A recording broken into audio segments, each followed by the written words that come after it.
Boa noite, meus queridos. Tudo bem com vocês? Demorou, né? Mas chegou. Eu queria, de antemão, conversar um pouquinho com vocês sobre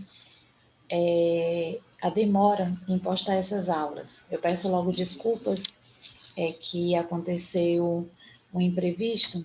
Antes eu falei para vocês que eu já estava com esse material todo pronto para a gente gravar essas aulas, mas o Zoom realmente ele não estava ajudando, uma demanda muito grande em relação às gravações, e aí toda vez que eu tentava gravar ele travava. E travar é eu começar a gravar, né, dar andamento à aula, segmento, como se a gente já estivesse conversando, estivesse é, trabalhando, e de repente ele travava e perdia a aula. E aí, nessas tentativas de gravar essas aulas, aconteceu que a gente acabou chocando o período de retomada das aulas presenciais em outras instituições que eu trabalho e ficou muito complicado. Então, eu queria de antemão pedir, né, a compreensão de todos vocês. A gente vai falar um pouquinho sobre os fundamentos teóricos e metodológicos do ensino da artes, né? Educação artística, artes em sala de aula, falar sobre algumas tendências em relação a essas escolas, essas vertentes de ensino, da importância, o que é arte, o que não é arte. Então, a gente não vai complicar muito o nosso entendimento sobre o ensino dessa matéria em sala de aula. Se a gente não vai complicar, a gente vai fazer o seguinte: de antemão, a gente vai trabalhar com o material 360, que eu vou postar para vocês nas formas de slide em PDF, para que vocês acompanhem além. Quem não conseguir baixar os links das nossas aulas, mas vai conseguir acompanhar a aula pelo slide. E se a gente não vai complicar no ensino, também a gente não vai complicar na avaliação. Tudo o que vocês precisam saber, basicamente, para aplicar o ensino disso em sala de aula. E aí a gente vai fazer uma avaliação simples. No final da segunda aula de hoje, tem uma pequena perguntinha para vocês, que vocês vão responder e mandar para o meu e-mail. E no final da última aula, que eu pretendo postar essa última aula na próxima quarta-feira, dia 10, a gente já vai postar junto com uma atividade avaliativa básica sobre tudo que a gente vai ver durante essas aulas gravadas que vocês terão sobre esse conteúdo. No primeiro momento, a gente vai trabalhar com 360, que é um material bem amplo, né? Muito amplo mesmo, falando sobre arte. E no segundo momento, na terceira e na quarta aula, a gente vai trabalhar um artigozinho sobre o ensino de artes em sala de aula, a partir do estudo de uma mestranda lá no Paraná, que vai se aplicar a todas as salas de aula numa questão evolutiva do ensino, né? Desde quando ele surgiu, os PCNs, as diretrizes, para que vocês tenham mais ou menos noção de como funciona. Então, vamos iniciar essa primeira aula. Terá duração de mais ou menos 25 minutos, cada bloquinho rápido, né? Para que a gente dê introdução ao nosso conteúdo. Então, aqui eu começo com um trecho de um musical do grupo Teatro Mágico. Nem toda palavra é aquilo que o dicionário diz. Nem todo pedaço de pedra se parece com tijolo ou com pedra de giz. Tem aquele que parece feio, mas o coração nos diz que é o mais bonito. Descobrir o verdadeiro sentido das coisas é querer saber demais. Querer saber demais. É um musical. E eu chamo a atenção de vocês para esse trechozinho aqui, ó. Deixa eu pegar aqui a canetinha para marcar. Aqui, ó. Nem toda palavra é aquilo que o dicionário diz. Chamando a atenção de vocês para isso, o dicionário traz o significado literal das coisas, né? O significado das palavras, das ações, como é que elas são na sua realidade, de acordo com o dicionário. Mas além dessa significação do dicionário, existem outras construções que a gente pode aplicar essas palavras não nesse conceito de acordo com o dicionário, que é o sentido figurado, subjetivo da palavra, né? Aí a gente vai entender que uma palavra em um determinado contexto, ela tem vários significados diferentes, ela pode ser colocada em vários significados diferentes. Por que eu trouxe esse trecho para vocês e que chamam a atenção? Tem aquele que parece feio. Tá aqui, ó. Aí eu lembro muito do ditado popular que diz assim, né? Quem ama o feio, bonito lhe parece. Todo mundo já deve ter ouvido em algum momento essa expressão. A arte também funciona dessa maneira. O que eu quero dizer é que eu olho uma obra, para mim ela tem um significado, para você ela tem um outro significado, e esses significados vai a partir da subjetividade, do pensamento de cada um. O que para mim é arte, é belo, é poético, para uma outra pessoa pode não ser. E aí a gente vai pensar o seguinte: qual é o significado de uma obra de determinado autor, o que ele quis dizer com aquela obra? É tão subjetivo, às vezes a gente dá um significado, um sentido para uma obra que não é aquilo que o autor teve a intenção de mostrar para a gente. Mas, no nosso contexto, a nossa realidade significa outra coisa para a gente e pode nem ser considerado de acordo com a nossa concepção, de acordo com as nossos conhecimentos ou daquilo que a gente acha que é belo, que é poético, pode nem ser uma obra de arte. Então, aqui, descobrir o verdadeiro sentido das coisas é querer saber demais. Às vezes, nem precisa levar ao pé da letra, né? As obras abstratas, por exemplo, a gente tem as telas que se trabalham com materiais diversos, como areia, como metal, como material reciclável, e aí a gente traz vários sentidos para essa montagem, para essa organização, seja no sentido de utilidade, de reciclagem mesmo, de pensar no politicamente correto, numa crítica. Então, tem vários sentidos que a gente pode trazer para uma obra de arte, tá certo? Deixa. Pronto. Eu tenho uma aqui. Pronto. Aula 1 e 2. Esse material ele vai embasar, ele vai dar um segmento nas duas aulas que a gente vai ter nesse primeiro momento. Então, durante a busca, motivada pelo interesse em compreender algo, em saber o sentido das coisas, geralmente encontramos vários caminhos. Podemos procurar explicações lógicas, científicas, baseadas em nossa vivência ou crenças. Em meio a tanta diversidade, como explicar o que é arte? Como eu já disse a vocês, pode ser para mim, pode ser para o autor, pode ser para algumas pessoas e para outras não. O que é que vai determinar o que é arte? Uma palavra, por pertencer a uma linguagem, pode ser manipulada pelo autor da obra, como um poeta ou um escritor, por exemplo, e assumir muitos usos e diversas interpretações. O que eu acabei de dizer para vocês sobre a subjetividade, né? Que a partir da percepção de cada um, essa obra, e aqui ele dá um exemplo, uma palavra, pode ganhar significados diferenciados, né? Depende da interpretação. Às vezes, aquilo que eu digo não é como ela realmente é interpretada, ou como deveria ser, certo? Em um espetáculo de arte contemporânea, nos dias de hoje, né? Como do grupo Teatro Mágico, aquele trecho musicalzinho que a gente iniciou a nossa aula, encontramos a arte de bailarinos, atores, poetas, músicos e artistas circenses, além de programadores visuais, seriam técnicos, né? Iluminadores, sonoplastas e tantos outros artistas dos bastidores que têm sua importância na construção de um produto cultural. Nesse caso, um show é arte também.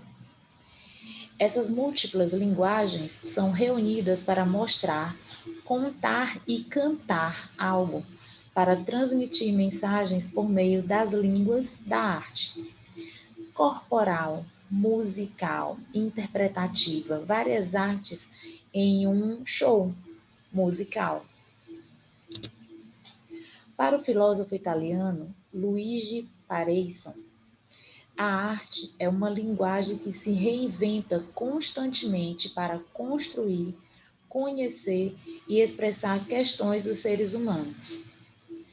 Entretanto, realizada de diversos modos e formas, a arte muitas vezes faz e provoca as perguntas, em vez de apresentar respostas prontas.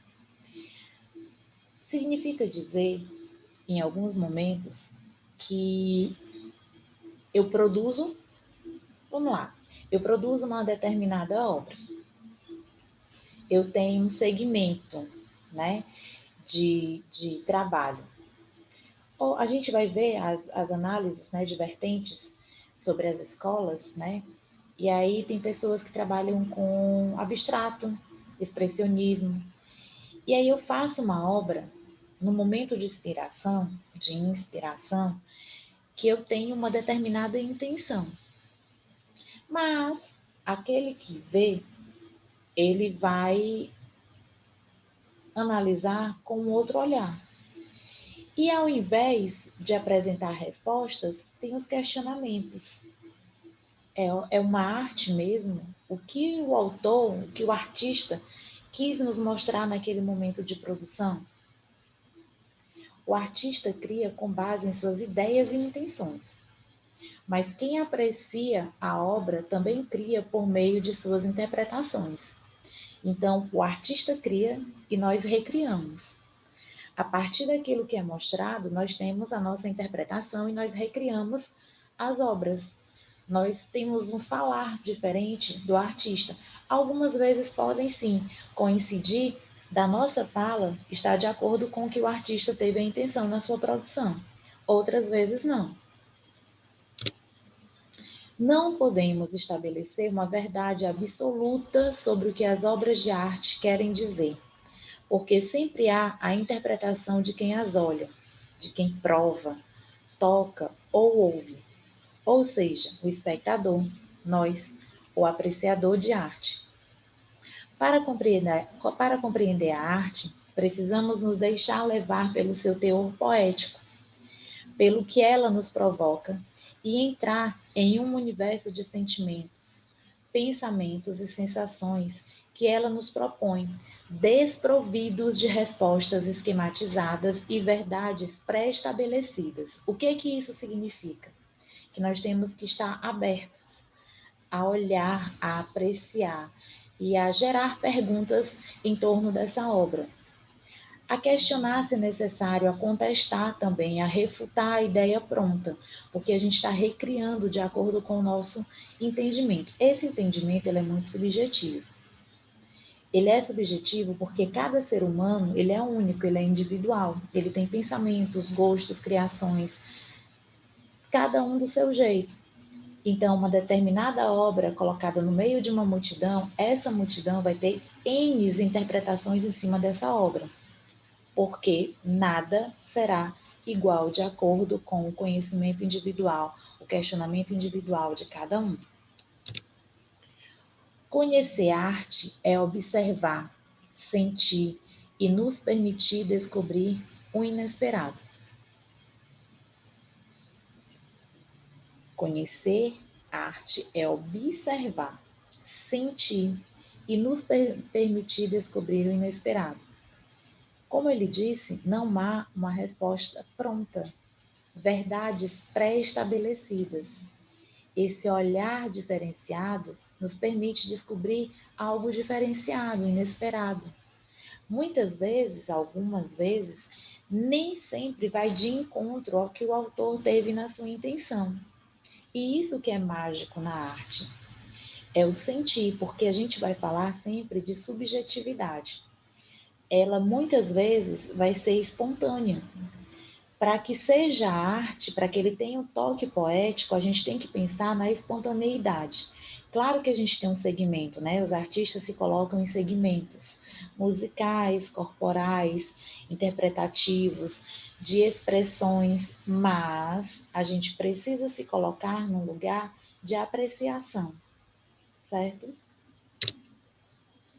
O que é arte? Afinal, o que é arte?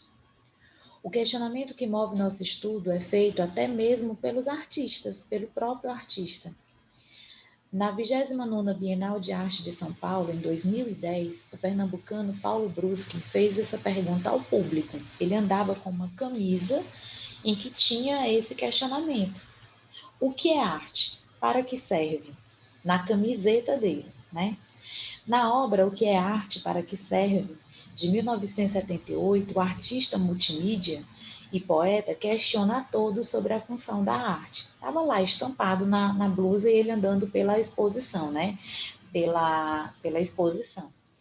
E para muitos pode parecer estranho um artista fazer esse tipo de indagação, pois é comum as pessoas acreditarem que os artistas sempre sabem o que é arte e qual a sua função na sociedade. A gente vai tendo aqui concepções, né, do que é arte e qual é a função de determinada arte naquele momento de produção, na hora que está sendo exposta lá para a gente. Então, a gente tem várias etapas.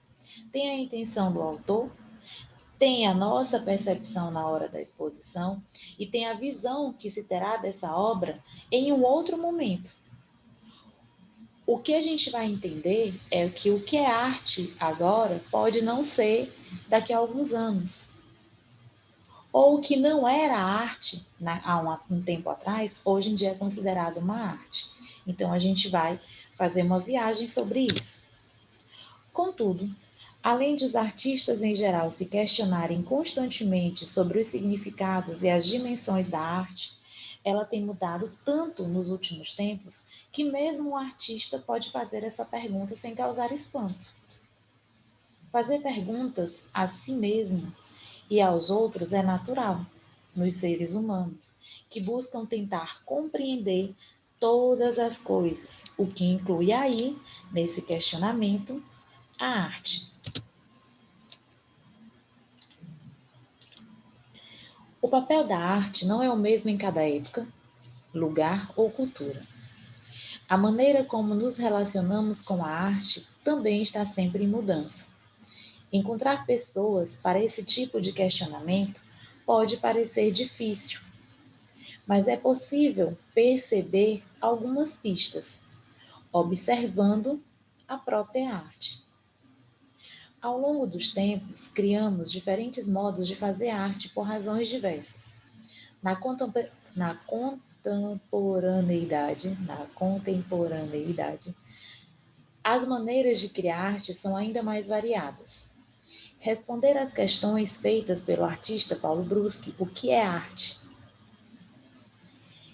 Requer investigar como os seres humanos produzem arte e cultura. E aí a gente vai falar assim, um pouquinho sobre cultura.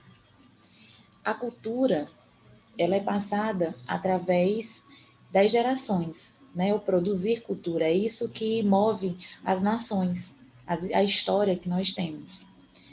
E aí, em determinados momentos, eles vão mostrar que o que era um modo de sobrevivência antigamente, hoje em dia a gente faz uma exposição ou dá uma olhada nesse material e a gente olha isso como arte, mas que naquela época não era uma arte. E sim, é a marcação de contagem de como eram as culturas antigamente. E a gente vai ver alguns exemplos nessa aula falando sobre o que servia como uma espécie de diário de anotação sobre a cultura dos nossos antepassados e que agora a gente tem um olhar para falar disso como arte. Assim como as pessoas, a cultura está em constante movimento, em fluxos de pensamentos, valores e gostos. Hoje, é arte, amanhã pode não ser, ontem não era arte e hoje pode ser, e valorar isso em questão de pecúnio, de dinheiro mesmo. Como isso funciona? Muitos artistas morreram pobres, na decadência, e só foram reconhecidos muito tempo depois. Né? As suas obras só foram reconhecidas como valorosas, foram valorizadas depois de sua morte, depois de muitos anos. Então, isso que ele está falando aqui, constante movimento, é um movimento de mudança de perspectiva, mudança de gosto, né? O que está na moda agora, depois pode não estar mais. O que não caía no gosto das pessoas hoje em dia pode estar. Então, tudo isso é um fluxo de movimento, certo? Procurando pela arte. E é muito interessante isso daqui, é um trecho de uma música de Milton Nascimento, com a roupa encharcada, a alma repleta de chão. Tirei essa parte assim, eu não guardei essa informação da professora cantando, tá? Mas esse trecho tem mais ou menos essa musicalidade. Com a roupa encharcada, a alma repleta de chão. Todo artista tem de ir aonde o povo está. Se for assim, assim será. O que é que esse trecho traz para a gente? Seria tão bom se nesse momento a gente tivesse, né, uma conversa para interagir, mas o que basicamente, o que está dizendo aqui é que quanto mais popular, mais se chegar próximo das pessoas, melhor será a apreciação. Existem, vamos aqui pensar na questão da ópera, um concerto musical, e eu nunca tive a oportunidade de assistir. Mas a gente acompanha nos filmes, né? Tem pessoas que valorizam bastante, né? Que se entregam à emoção no momento da ópera. E tem outras pessoas que dormem, que acham entediantes aqueles atos demorados, os tenores, né? Aquelas vozes que são espetaculares, né? Mas tem pessoas que não gostam. Então, tem algumas situações que para uns é arte, que é bem apreciado, para outros não são. O que esse trecho nos remete é dizer que nós temos que ter o alcance, não só para o popular, mas tentar alcançar a maior quantidade de pessoas possíveis. Porque quando a gente pensa em arte, a gente pensa em sentimento, em magia, em poética, em subjetividade, em tocar o outro de alguma maneira. Então, quanto mais pessoas são alcançadas, quanto mais as pessoas conseguem apreciar essas diferenças, né, essas exposições, essas expressões artísticas, mais a gente consegue tocar as pessoas, certo? Onde a gente pode ter esse contato com a arte? Deixa só eu olhar aqui. Museus, galerias, teatros, casas de espetáculos para dança e música, centros culturais, pontos de cultura, etc. São os locais determinados para encontrarmos arte. Entretanto, será apenas nesses espaços o lugar da arte? E aqui eu vou mudar e aqui colocar um pontinho de interrogação. Será? E os artistas de rua? Estátuas vivas, pessoas que fazem demonstração de malabarismos nos sinais de trânsito, né, nos semáforos, que com fogo, com bolas, e as pessoas que se vestem de palhaço e fazem mágicas nos restaurantes. Tais lugares são extraordinários para termos contato com a arte, e é muito importante frequentá-los. Mas a arte pode estar mais perto do que imaginamos. Andando pelas ruas, podemos encontrar obras arquitetônicas, históricas ou contemporâneas, esculturas. Olha, eu pensei no movimento da arte, mas nós temos a questão das construções também, né? patrimônios que nós temos em nossas cidades, das construções antigas, os modelos arquitetônicos, a arte barroca, a construção das casas, aquela história do teto, né? Eu estava até olhando um pouquinho sobre isso, um pouquinho sobre isso, quando ele vai falar sobre as construções das casas que eram mais abastadas. E a gente conseguia ver isso passando na rua, que tinham 3 telhados diferentes nas casas mais antigas. E aí, eira, beira e tribeira. Quanto mais eira se tinha, mais se mostrava que as pessoas tinham condições.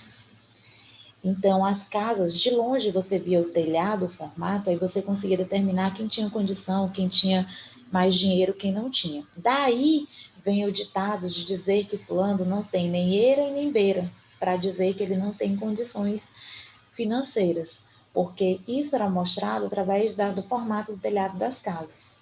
E aí a gente vai pensando em tudo isso que hoje em dia a gente olha numa cidade histórica e olha as construções, e olha as igrejas, e olha tudo isso é arte. E é determinada em determinados contextos, determinados períodos, né?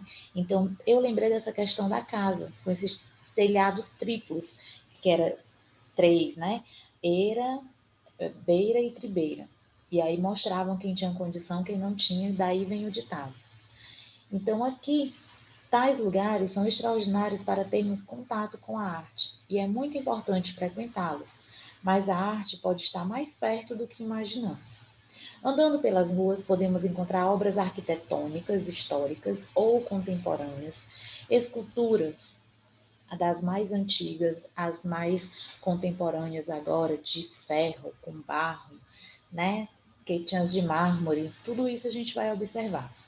Mosaicos, pinturas em grafite, não são pinchações, grafite. E tendo sorte, talvez alguns artistas fazendo performance ou intervenções urbanas, que são os artistas de rua, né? Estátuas vivas, as pessoas que fazem mágicas na rua. Nossa primeira aula, eu encerro ela agora, a gente retorna com a aula 2 rapidinho, em alguns minutinhos, tá? Aguardem só um pouquinho.